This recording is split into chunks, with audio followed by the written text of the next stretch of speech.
Hey, this is Michael Lindsay from Vital MX. One of the first things that your bike needs to produce power is air. So whether you're removing the backfire screen or changing out the air boot, we're going to show you how to break down this Airbox and get in there and change it out. So to remove the Airbox, we'll mostly be working at the back of the bike today. And with most models, you just need an 8, 10, and 12 millimeter socket and T-handles, or with KTMs, you might need some Torx. And then other than that, it's useful to have a big flat blade screwdriver or pliers to help you pry the air boot off and help work it out of the inside of the Airbox. So first step, we need to get the seat out of the way. Remove the seat bolts here. And remove the complete seat. So as with all subframes, we need to remove the side plate so we can access the exhaust and remove the mid pipe and silencer.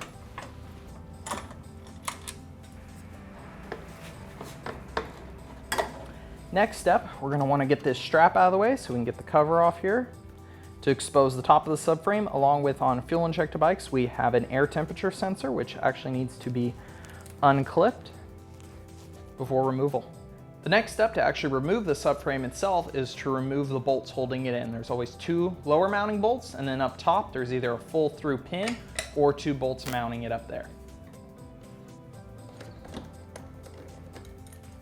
So the last thing holding the subframe in place is actually the air boot connection to your throttle body or carburetor, which is always held on by a clamp here.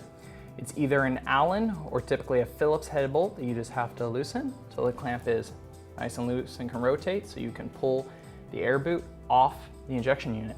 Sometimes you can simply just pull on your subframe and the air boot will remove itself. Other times though, you may have to get a flat blade screwdriver or something to help you pry the air boot free from the throttle body. So now that we have our subframe out, we need to break it down a little bit more to get the Airbox out. We need to remove the side plate and the rear fender, so we just need to get the hardware out to remove those.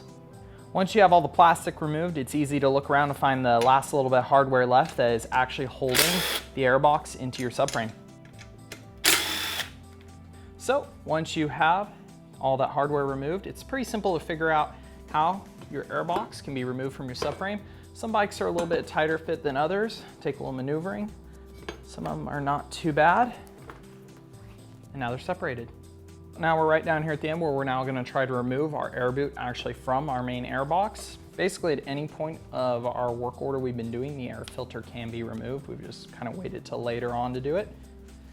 Personally, I like to do that or have a cover over it just so when you're working, taking all the plastic exhaust off, you don't have the air inlet exposed so you don't accidentally knock some dirt or drop a bolt or anything down a throttle body and have to fish that out later.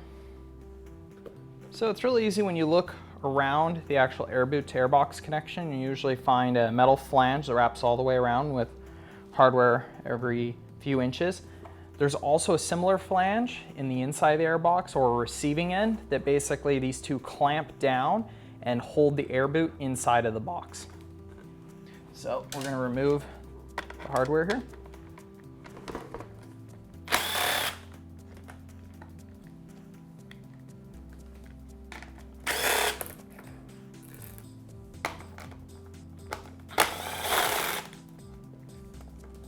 So once the air boot is actually free here, we would normally pull it backwards through the Airbox, but depending upon the position of the air temperature sensor, you may actually have to remove it from the boot to give you enough clearance.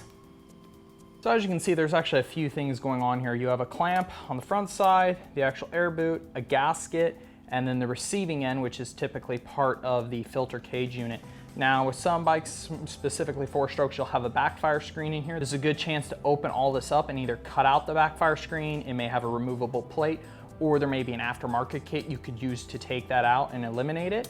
Or you could also replace the air boot with an aftermarket unit that has a velocity stack in it or something else to change the power characteristic. Once you've placed your air boot back in the Airbox, you've sealed up the rings, got your gasket back in place, you get your air filter in, you can place your Airbox back inside the subframe, put all your plastic on seat, you're ready to go to the track and rip, and make sure you check out vitalmx.com for more tech tips.